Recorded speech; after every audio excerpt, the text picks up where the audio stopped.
Hey there, grab your coffee and let's talk business. How to grow it, how to sustain it, and how to harness the wonderful World Wide Web to do it. With me, your host, Jennifer Sikowski. Let's get started.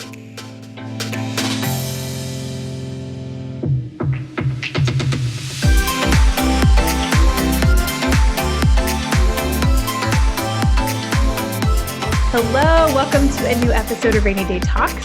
Today I have a special guest, my sister in the U.S., Miss April Wier. April. I'm so happy to be here. Thank you for inviting me. Thank you for taking time out of your busy schedule and talking to me. Let's talk business. So first off, tell me a little bit about April Wier and your business, Sugar 5 Design. Thank you. So we do web design and SEO for growing businesses, small businesses mostly, and medical clinics. And we love doing design, but what we really love is that design coming to life and bringing in leads, which I think is really important. Awesome. So tell me, where in the world are you? I'm in North Metro Atlanta in a little town called Ackworth. But mostly when people ask, I say I'm from Atlanta. Yeah, I know when you put in Sugar 5 Design, you pop up everywhere. So bravo and kudos to your SEO work because you're killing it. So tell me, how did you get started with web design? So I used to own a house painting company. And so with my husband, we did really, really well. And we were mostly going through this company called Service Magic, and we were a 5-star nationally rated company. And we worked really hard to get there. And I said, like every business, these leads are great, but what happens if they dry up? So we wanted to start generating some of our own leads. And so I decided we needed a website, and we didn't have the budget to hire an agency and really didn't know enough to even ask the right questions for that. So I started trying to figure out how to build a website, how to do that. And I ended up getting a website through GoDaddy's Website Tonight, this was probably about 10 or 12 years ago. And I couldn't get it to do what I wanted it to do. And I said, it would take me so long to figure out how to customize this. I could learn how to design websites faster than I could do this. And so I started, Googling how do you design websites. I bought what I now know is a pirated copy of Dreamweaver off of eBay. I could never get it to work, but I mean, that was when Dreamweaver wasn't even Adobe, it was Macromedia. And then, I'm like, okay. And then I just kept going down that rabbit hole until I found WordPress. And this was probably 2005 or 2006, probably early 2006 maybe. And WordPress was a lot different than it is now. And so I started playing around with it. I found an internet marketing group, and it was kind of like a course. And so I started taking that and just learning. They kind of walked you through how to build a website. And and so I just started building websites because I thought I wanted to be a blogger. So I got our website up, and then I was like, ooh, I got bit by the blogging bug. Mm-hmm. I'm going to build this blog, and I would design it, make it beautiful. And then I do 3 blogs, and I go, oh, that's not really what I need to be blogging about. And so I would start all over again. I really need to be blogging about this over here. And then I'd go and I'd design this beautiful website and get 3 blogs in, and I'd get bored, and I'd do it over and over again. And it took me tragically long to realize that I didn't want to be a blogger. I wanted to design websites. Mm. So, yeah. Well, and since then, now Sugar 5 Design, and you, in our world, if I'm thinking SEO and I need to bounce something off, you're my go-to. So tell, how did that work? How did you bridge that gap between, okay, we do web design, but how do we bring a good experience and how do we get them to rank? Right. So most people come into design from the art world, mm-hmm. and they're usually coming from print if they're my age, or if they're just coming into it, usually they're coming in through a UX or UI path. I came in through internet marketing. So as I went through that rabbit hole of, could I make money at this? And that was like really like the make money online path, So I kind of learned how to build websites and market them at the same time because I was really learning about affiliate marketing and those types of things. So I actually knew how to rank a website probably before I knew how to build a website. Oh, wow. Yeah, so that's really kind of a weird way to come in. And content marketing was a lot of part of what I was learning. And so as I became a web designer, this really kind of just grew with me. I learned ranking my own site. And then I started through content because I actually used to be a full-time content writer. Oh, wow. And when I first started, that's how I went full-time, is I used to work for a company that did content for Cox Media. And so I didn't work for Cox Media, but that's where my content ended up. Mm-hmm. And so it's really a great introduction to how you use content to rank your websites, how you use content to convert leads and those kinds of things. And so I actually backed into web design. I already knew how to build websites, but really I was making money at content before I ever started making money designing websites. So phenomenal.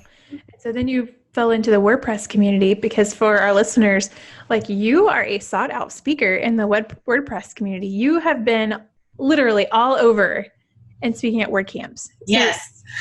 How did that come about? I mean, like, I know you fell into WordPress, but did you just love it and jump into their community, or like what happened? I didn't even know there was a WordPress community. I'll be honest with you. I had been doing it for a really long time before I found the community. So I moved here probably in 2012. I was living in upstate New York.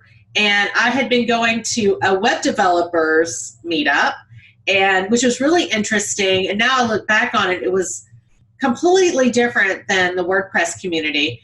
Very competitive, very I know more than you, and overcomplicating everything.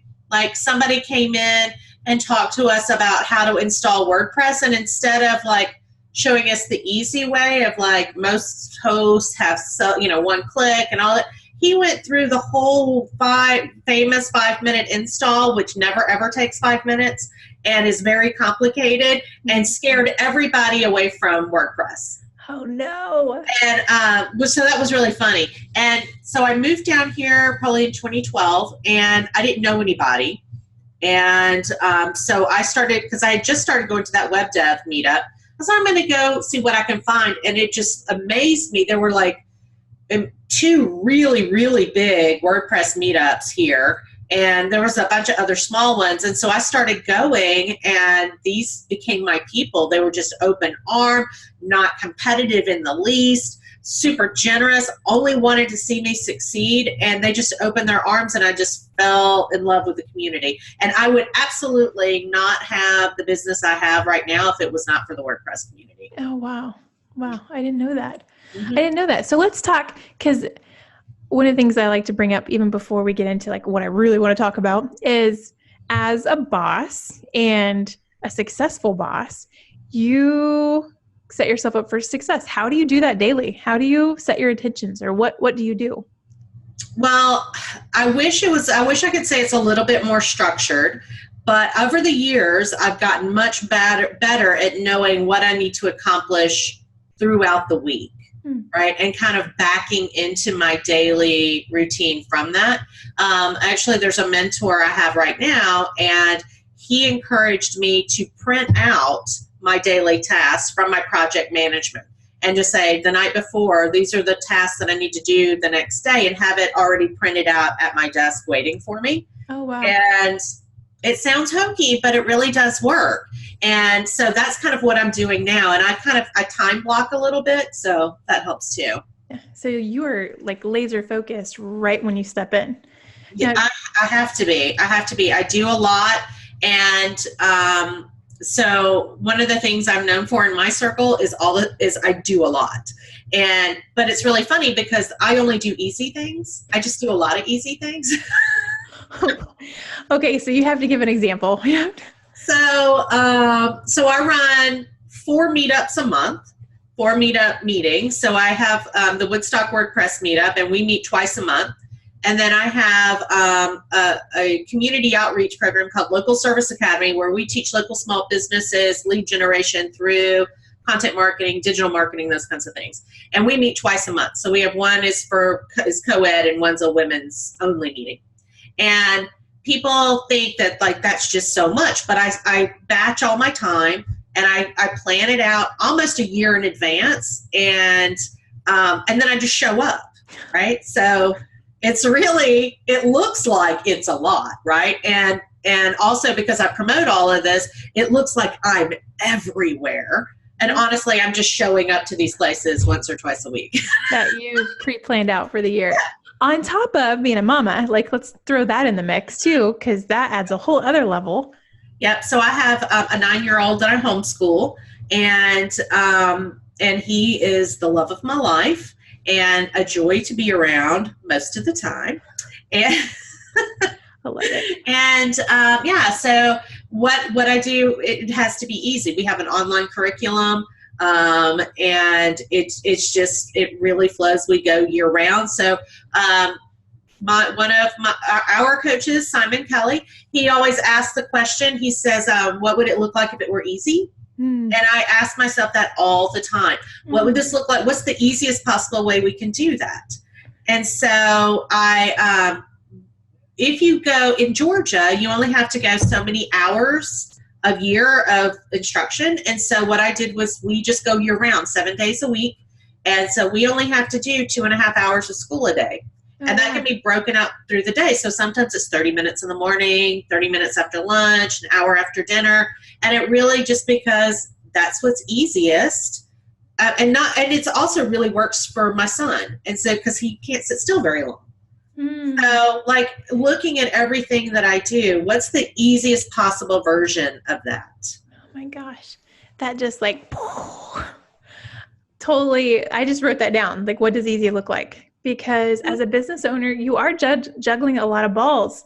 Right. So, and I know I end up getting in the like thick of it. Like right now we're moving everything on our project management and I'm like in it.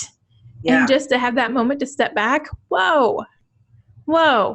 Yeah. And I was talking to one of my strategic partners last week, and we were talking about targeting a certain vertical, and there were a lot of complications and things like that. And I was like, let's ask the Simon question. What would this look like if it were easy? And we both agreed, well, it wouldn't be this vertical. Okay, well, why don't we start with the easy vertical and then work out all the kinks and then try to go complicated? And we totally shifted our focus for this project because we asked that question. That, I'm telling you, like for my own business, you just helped me. So whoever's listening, I hope you really think about that, because we get so involved and we just think that, well, this is how it is. We just keep it on. No, you have the capability to change it. What does easy look like?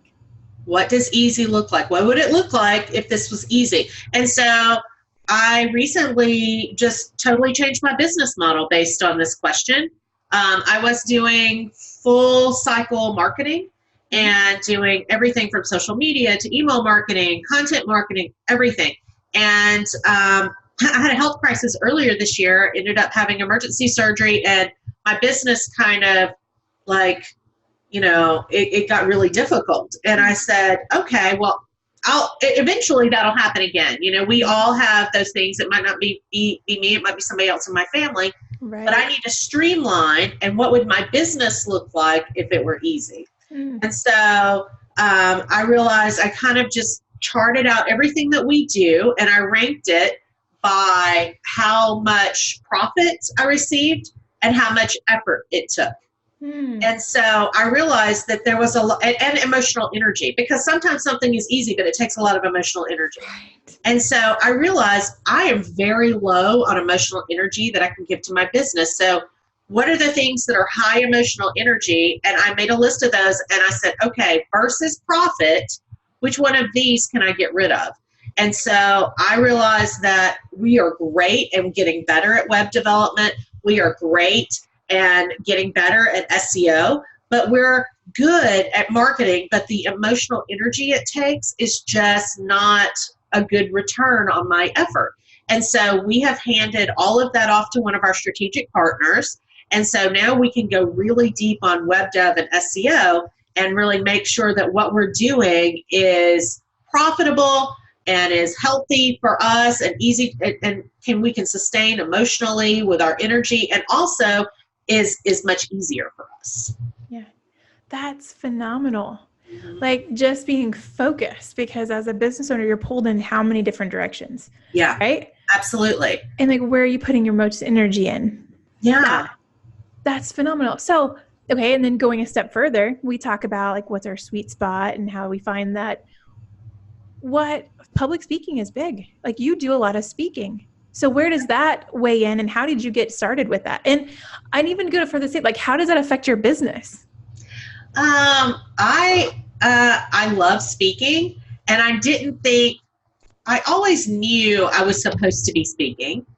Even before I was doing this, when I was waiting tables, and maybe it's just delusions of grandeur, I always knew I was supposed to be on a stage. And I thought I was probably going to be a motivational speaker. And at some point that may be where I end up. But I found in my business that I have a gift for taking complex ideas and breaking them down into easy to understand tidbits. And originally I found that there's a big gap in sales knowledge in our industry, that we all are selling, but there's so much fear and trepidation and all of those kinds of things involved that so many people do not experience prosperity when they easily could, because they're self-sabotaging. And so I kind of got on a high horse about this because I have a sales background, and sales actually comes really easy to me because I understand the mindset, and I've already gone through that whole process of reconciling, selling myself or selling my product and all of that. And so a couple of years ago, I got, like I said, got on my high horse, and I put together a talk and gave it at WordCamp. One was about building a referral network. And then one was about overcoming your fear of sales. And they were so wildly well received. I was like, oh, okay. I thought, and see, I had really kind of delayed in starting speaking because I thought, okay, well, these are the things I need before I can get started speaking. I need to lose weight because nobody's going to listen to a fat lady on stage. I need to make sure my teeth are whiting, gleaming. I need to, fix my hair. I need to have this kind of dress, these credentials. I need to go back to college. And honestly, all of that was just garbage in my own head. And one day I just kind of was just sitting around, and I was listening to, who it was? Now that I think it was Margaret Cho. I was watching one of her comedy specials, and I think it was her, and she was saying, what would happen if I just accepted my body, and moved on? What would my life look like? And so after that, I was like, well, what would my life look like if I just did it anyway? What if I just got up and started speaking anyway? And what if I don't have the credentials that I think I need to have, or I don't look like I think I need to? And honestly, I've been speaking now for about 2.5 years. And I can honestly say that through my videos and in person, I have probably helped thousands of people overcome their fear of sales, be more prosperous for their families, take more control in their own businesses and feel empowered.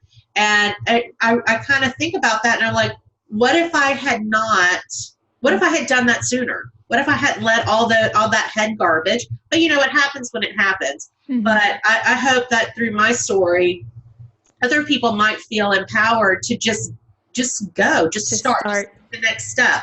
And so through my speaking for my own business, and I really don't speak to get a return on investment. I really kind of feel like this is my service work, but it has improved my business. I've been approached I was approached in last year to become a WordPress community ambassador for SiteGround, which has elevated my presence dramatically and my authority in the community dramatically.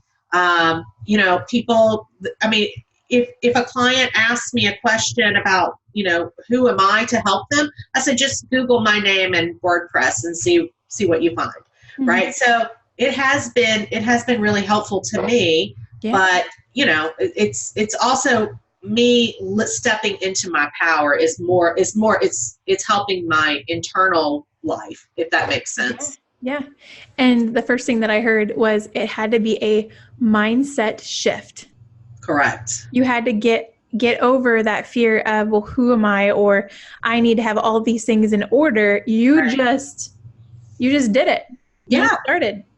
Right. And also going back to what would it look like if it were easy? What's the one thing that I had to share that the community was lacking was talking about sales. And that's not web design and it's not, SEO, but it's something that I had to say.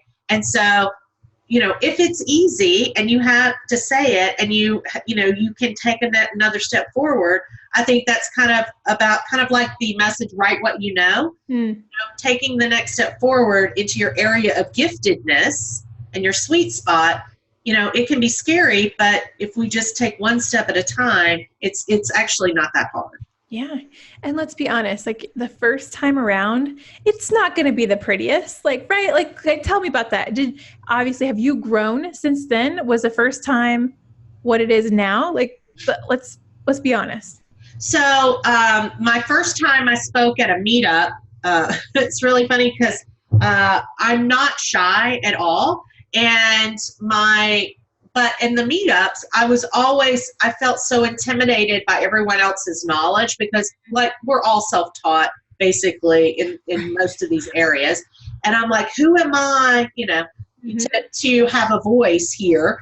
And I went to a conference and one of my mentors, he's like, I know you're never going to ask, so I'm telling you, you're going to speak next month. And I was like, okay. And I was incredibly intimidated and very scared. But I got up there and I did it one time and I was like, oh, okay. Well, that's not that bad. And then and actually the first time I spoke at WordCamp, it was on building your referral network. And it went really, really well. Yeah. And I said, oh, maybe I am supposed to be doing this. And I know a lot of people, it does not come easy to them, but I'm a natural storyteller. And so I just structure my talks into a story. And so and my slides just prompt me on the plot points of the story. And then I just entertain. And honestly, if you ever go back and watch that video, I felt like I've been a waitress, and at that time I had stopped being a waitress, but I was a waitress for 15 years, and I was not shy going up to tables and, telling them what the specials were. And in that talk, that's what I did. I came out and I was like, hi, I'm April. I'm going to be your host for this talk. And it was, It worked. It did. It worked. And the fact is that you had to do the thing to really see the benefit that it would have on not only your business, but on your life. Right. Absolutely. And also I think another lesson there is that all those years that I was waiting tables and trying to find my footing after we closed down the painting business, there was just this decade of I didn't know what I was doing with my life, and I was really searching, and I waited tables, and that's what I did. And during that time, I just tried to be the best I could be at the little thing that God had given me. And it has been a huge benefit to me as a speaker and as a coach, because now I can talk to anybody, because I talked to probably 10,000 people, when I worked at a steakhouse over a decade. And all of that really, it's all those skills were just sitting there building up, and now I draw from that all the time. So even if you're not where you think you want to be in your life, whatever you're doing right now, there's some skill you could be building that's going to enhance your real career when you get it. Sure. And I just like to encourage people, don't feel like there's nothing you can move forward on right now if things aren't the way you want them to be. Yeah, and that's something that I'm always in awe of you. So having the opportunity to mastermind with you and be in these groups with you, to me, you always seem so self-aware and just very mindful of, because like we talk about the head, like what we're saying in our head and all. How did you come to that? Like, were you always just self-aware, or is this something that you've learned to identify those triggers and how to break through those fears? Our mutual friend Troy Dean tells me I'm the most self-aware person he's ever met, and that's got to be exhausting. That's what he but and it is sometimes. But I'm in January. I'll be celebrating 10 years of sobriety. Oh, congratulations! Thank you. I had a very severe drug problem when I was in my 20s, and I was a raging alcoholic until actually I got pregnant with my son when I was 37. So a really long time of unraveling my life, and it's taken me a long time to stitch it back together. Right. But in that time, I've learned a lot about myself, and in the recovery community, we really look at, most of us who have any time look at our previous addiction as a gift, because going through recovery gives you such insight about yourself, about how you relate to other people, that we would have never had. Of course, we don't appreciate the damage we did to other people and to ourselves, but there's a tremendous gift on the other side of recovery that just gives you this power to understand who you are and where you are in the world, and looking at your own motivations and agendas. And even like this past year, I had this really big project that went sideways, and it ended up being okay, but I suffered quite a bit through it. And on the other side of that, I was like, why didn't I ask for help during that? What was my part in that? And even seeing 10 years into sobriety, that I still have the tools to look at my life and put it in perspective, and that I'm not helpless in the things in my business. It helps me so much in my business to say, oh, this is the pattern that I'm doing, and let's roll that back and look at why am I doing that. And I've actually collected a nice group of sober friends, and it's really funny when we get together. Like, there's no chit chat. We're just like going into the deep water. Like okay, what heavy stuff are we going to talk about today? Mm-hmm. Yeah, it's pretty funny. But yeah, recovery has been a great tool in my business toolbox. That's been okay. So I have to say this, like, how awesome are you? Like, you took something that's so awesome. That I'm serious though. Like, look what you've overcome, and look how you've implied it. Like, I was already in awe of you and so excited to have you on here. But now to like further hear your story, like I'm in awe. So as you're out and you're constantly giving, because that's something that I'm really working on my clients. Like, I truly believe the more you give, the more you receive. And sometimes we kind of want to hold on because we're afraid that, maybe the competitor down the street might get on that bandwagon, or, like we start wanting to hold in instead of just giving it and allowing, I don't know, us to be able to use the talents and the gifts that we have to help other people. So as you're out giving, how are you pouring back into yourself, especially as a business owner, a mom? Like, you've got a team. Mm-hmm. What do you do? So I think it's really important to surround yourself with people you love. And one of the things that I stumbled into was, being in recovery, I have to be really careful about who I associate with. And I need people who are going to be positive and only want the best for me, because there's a lot of people who don't. And the WordPress community in itself is really generous and light, but there's still, you still have to be mindful.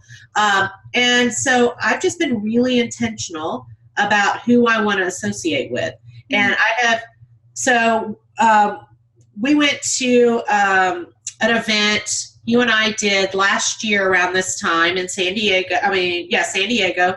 And it was really a watershed moment for me to see how wonderful it could be to have business friends who understood you and are good and kind and have your best interest at heart. And I've experienced that here in my local community, but it was such an intense, focused experience that I decided when I came home, I was really going to identify those people in my life who gave me those same feelings, and I felt, that were so high quality, and pull them close to me. And so that's what I did. And so now I've got the most amazing friend group here in Atlanta and really all over the world, honestly, but especially here locally, that I see on a regular basis. And, as a mom who runs a business and does all this volunteer work, I don't have a lot of social time. Honestly, my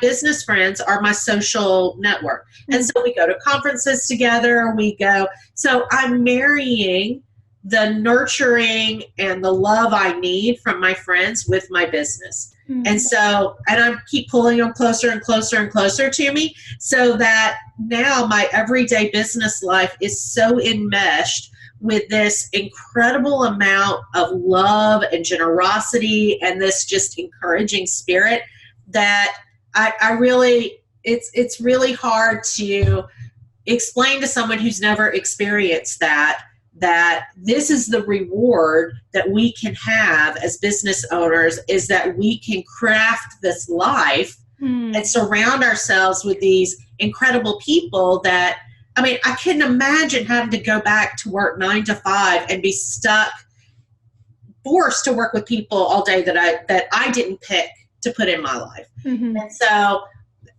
honestly, my business nurtures me. And I say that a lot, is that I'm not so much building my business as my business is building me. That's phenomenal. That's phenomenal. And like you said it, you said it, you've built your life and your business to add to, it's not taking away. It's not taking, and I haven't heard that recently about someone who's taken work and allowed it to infuse. Usually we talk about how do we separate, how we put those boundaries in, how do we, I love the fact that you have identified that and then pulled that closer, because I know what I get high out of talking with you and talking with several our other colleagues of what that does for me. And it almost puts me back into, okay, it's not just me, it's okay because somebody else is going through this, or, you're able to get out of your head. I don't feel, now sometimes when I talk to some of my clients, we're talking about their problems and we're not emotionally engaging, and that can be draining. I'm an introvert, and that can be very draining for me. However, our conversations and the conversations with my strategic partners that I have and my friends that I pull close to me, that's re-energizing to me. Yeah. And it feels amazing. And especially when you can pour into one of your friends and you can see, so I have one of my friends who's needed to get into speaking a little bit more, and I've been encouraging him, and to see him flourish in that area, I feel like we share in that. I share in his victory because I've walked that road with him, and he shares in my victories and the roads that I've walked together, and we all rise together. And it's really, I know it sounds kind of woo-woo, but we all rise together. I love it. I love it. Oh my goodness. I don't know. Thank you so much, because I'm just floored about, because I always see you as someone who's very self-aware, and that, even though I've kind of walked some things that you've worked through and the changes in your business, but it's you always just kind of dig in. And I see you as someone who's even when it gets crazy in business, you just dig in and head it off. Well, I love my business, and I really, really enjoy what I do.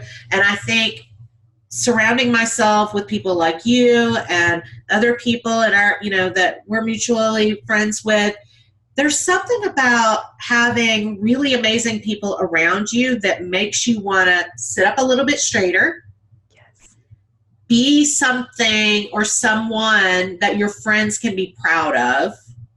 I'm going to get a little teary. That, and it's not that I feel like I have to earn my friendship with people, but I feel like that's what really good, high quality friends and business, friendships can do for you, is just make you want to be that much better. So, because we're all in this together, and the better I get, the better you get. And it's just really inspiring to me. And I get really fired up, and I'm really bad about working at nights and on the weekends, because I will get on something and I'll just keep going. because I'm having fun and it's interesting and I'm solving problems. And I know for me, I need good problems to solve. Mm-hmm. And so it's just pulling it all together and saying, I'm going to work this out. And if I don't make this, it's not for a lack of trying. And it's okay if I fail. Mm-hmm. It's not okay if I don't try. Mm-hmm. Right. And so as long as I'm trying, and that's also recovery too, knowing that to learn to enjoy the journey and to work hard on the journey and not get burned out because I'm not where I need to be, mm-hmm. but just enjoy it and enjoy the work now. Yeah.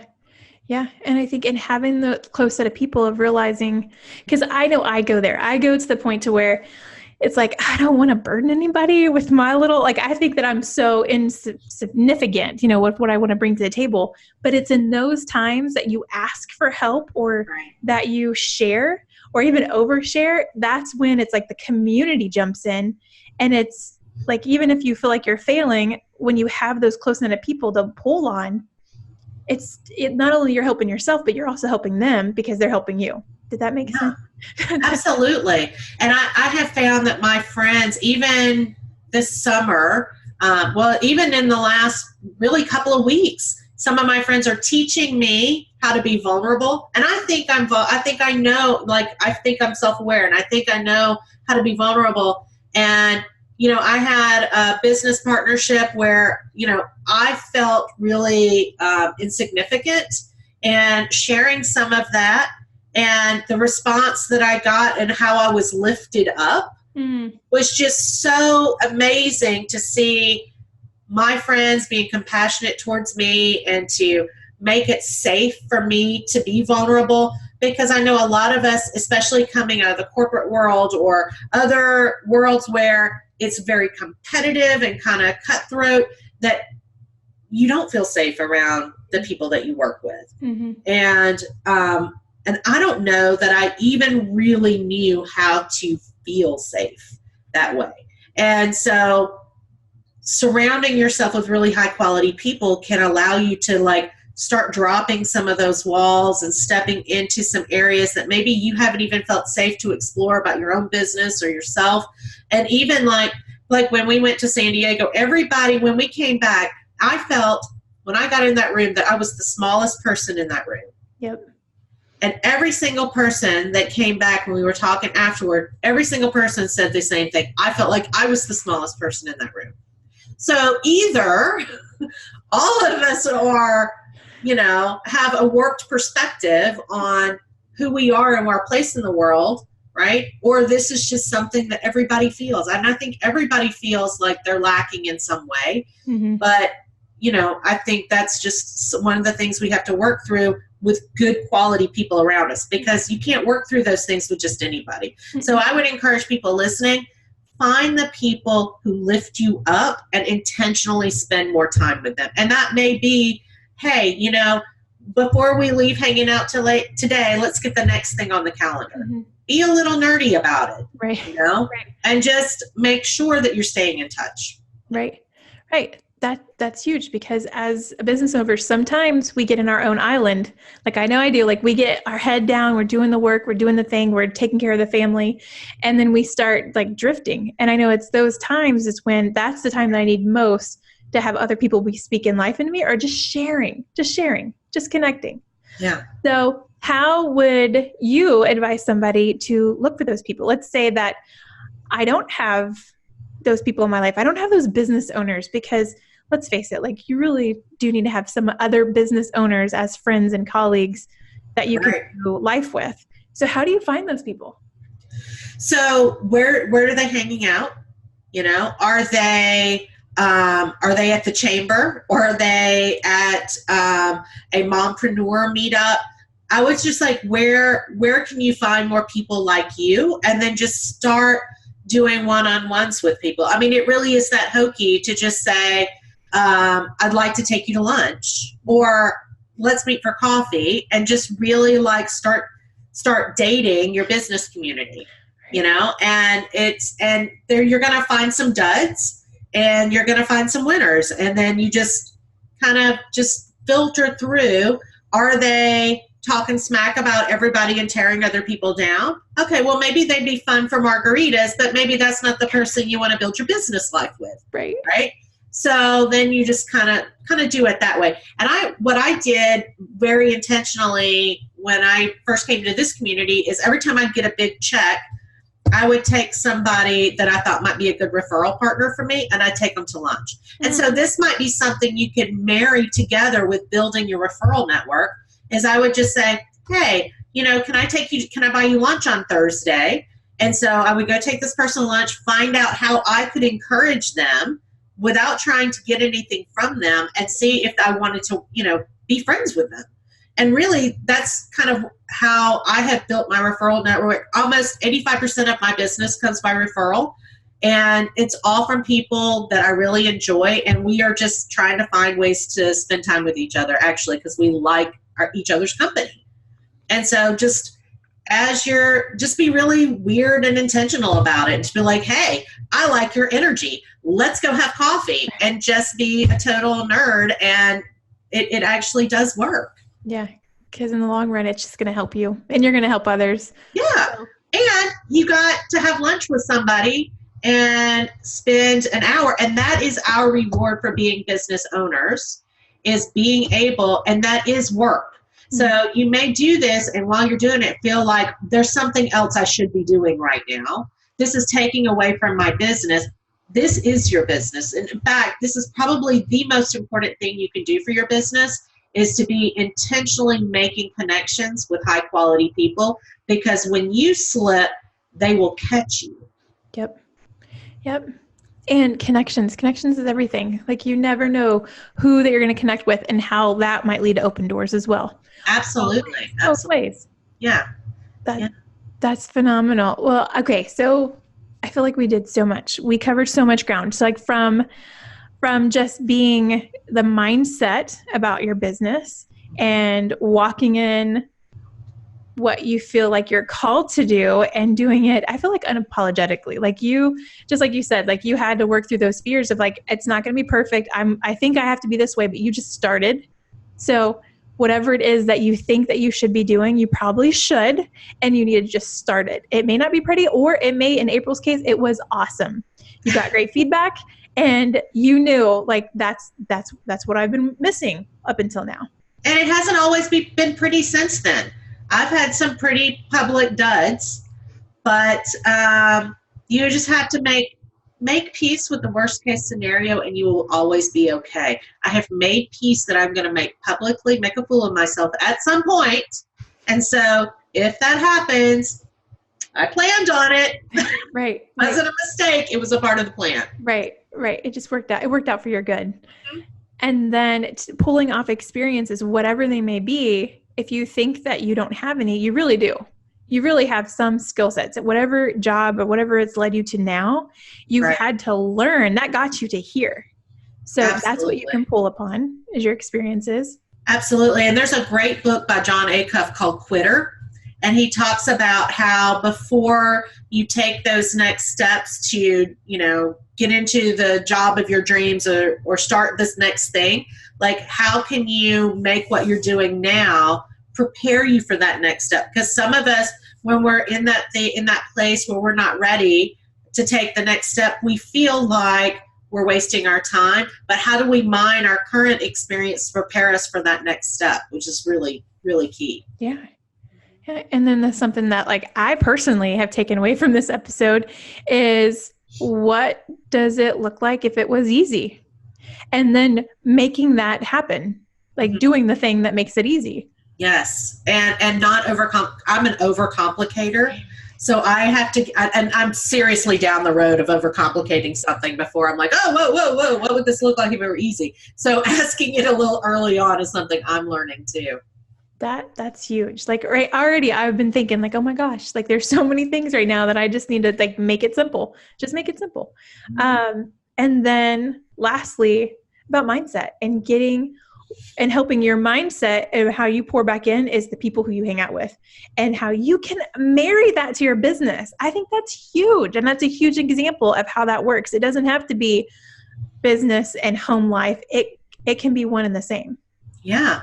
And we go on, me and my friends, we look for things to make sure we have something on here locally, to make sure we have something on the calendar that we're going to go do together. Do we have a conference on the calendar? If not, what's coming up? What can we go do?